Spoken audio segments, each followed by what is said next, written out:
आज चीन वर्ल्ड का सबसे बड़ा मैन्युफैक्चरर है, यानी चाइना वर्ल्ड की फैक्ट्री है। लेकिन अब इंडिया चाइना को बीट करने वाला है, क्योंकि बहुत सारी कंपनियां चीन को छोड़कर भारत में इंडस्ट्री सेटअप कर रही है। लेकिन आखिर कारण क्या है कि जो कंपनियां पिछले 3-4 दशकों से चाइना में मैन्युफैक्चरिंग कर रही थी, वो अब चीन को छोड़ के क्यों जा रही है? तो क्या अब दुनिया में मेड इन चाइना की जगह मेड इन इंडिया दिखाई देगा? आज चीन वर्ल्ड का मैन्युफैक्चरिंग सुपर पावर है, लेकिन हमेशा से चीन ऐसा नहीं था। दरअसल जब चीन आज़ाद हुआ तब यह दुनिया के गरीब देशों में से एक था, और दूसरा माओ की ज़्यादातर इकोनॉमी पॉलिसियां फेल रही। इस कारण चीन के हालात बद से बदतर हो गए। फिर चीन में सब कुछ तब बदलने लगा जब डेंग जियाओपिंग सत्ता में आए और ये चीन की इकोनॉमी में रिफॉर्म लेके आए, क्योंकि जहाँ पहले चाइना की इकोनॉमी क्लोज थी उसे ग्लोबल फ्री मार्केट इकोनॉमी बनाया। इस कारण अमेरिका की बड़ी बड़ी कंपनियों ने चीन के बिग मार्केट और चीप लेबर को देखते हुए हैवी इन्वेस्टमेंट किया। डेंग जियाओपिंग, जिन्हें आर्किटेक्ट ऑफ मॉडर्न चाइना कहा जाता है, इन्होंने 80 व 90 के दशक में चीन के मैन्युफैक्चरिंग सेक्टर पे खूब इन्वेस्टमेंट किया। इस कारण धीरे धीरे चीन में हर छोटी से बड़ी चीज बनने लगी, जिसका नतीजा ये हुआ कि आज चाइना वर्ल्ड की फैक्ट्री है और आज चाइना के पास सबसे अधिक फॉरेन एक्सचेंज रिजर्व है। वही चाइना वर्ल्ड की सेकंड लार्जेस्ट इकोनॉमी भी है। चीन 1978 में जितना पूरे साल में ट्रेड करता था, उतना महज अब सिर्फ 2 दिनों में करता है। मैं आपकी ये गलतफहमी दूर कर देता हूँ कि आप में से कई लोग कहेंगे कि चीन ने डिक्टेटरशिप की वजह से तरक्की की, लेकिन अगर डिक्टेटरशिप से तरक्की होती तो आज सुपर पावर अमेरिका की जगह अफ्रीका के देश होते।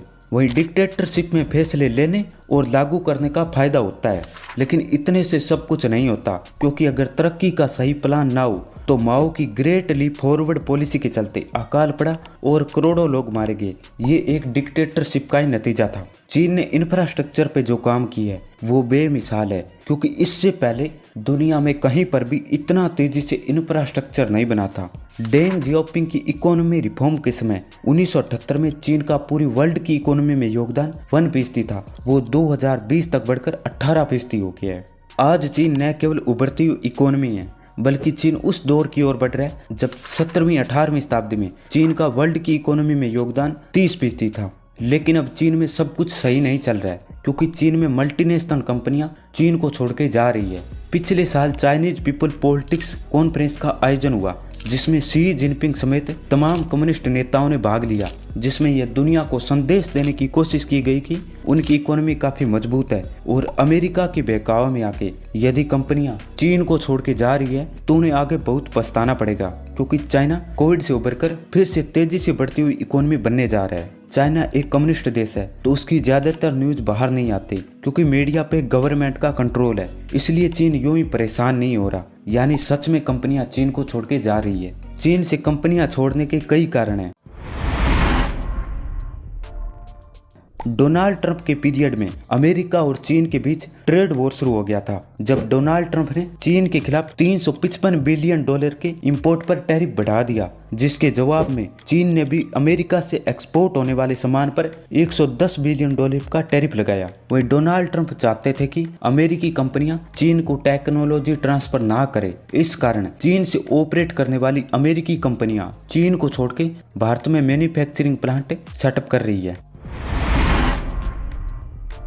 चीन में कोविड-19 को खत्म करने के लिए चीन के प्रेसिडेंट शी जिनपिंग ने जीरो कोविड पॉलिसी लागू की, और इनका कहना था कि चीन में जीरो कोविड पॉलिसी तब तक लागू रहेगी जब तक चीन में कोविड खत्म नहीं हो जाता। और इस स्ट्रिक्ट लॉकडाउन के कारण लोग अपने घरों में बंद है, इस कारण लोग बिजनेस नहीं कर पा रहे। वहीं जहां दूसरे देशों की इकोनॉमी कोविड-19 से उबर चुकी है, लेकिन चीन में अब भी जीरो कोविड पॉलिसी लागू है और चाइना वर्ल्ड की फैक्ट्री भी है। इसीलिए चीन से मैन्युफैक्चरिंग और सप्लाई चेन दोनों ही बुरी तरह इफेक्ट हुई है।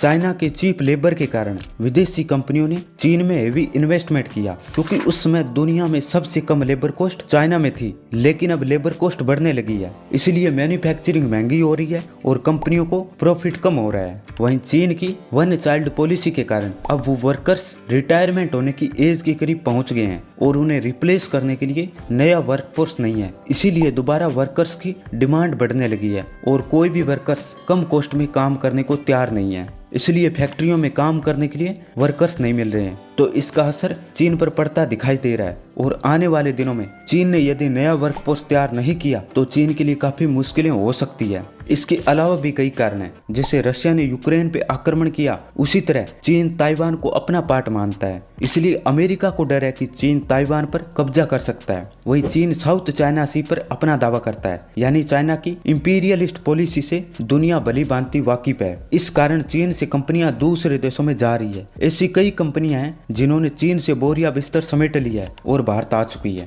मॉर्गन स्टैनली की रिपोर्ट के अनुसार भारत में मैन्युफैक्चरिंग करने की सही कंडीशन है और 2031 तक भारत में मैन्युफैक्चरिंग बेस 3 गुना तक बढ़ सकता है। यानी आने वाले समय में भारत बहुत सारे प्रोडक्ट की मैन्युफैक्चरिंग करेगा। इसीलिए अब दुनिया में मेड इन चाइना की जगह मेड इन इंडिया दिखाई देगा।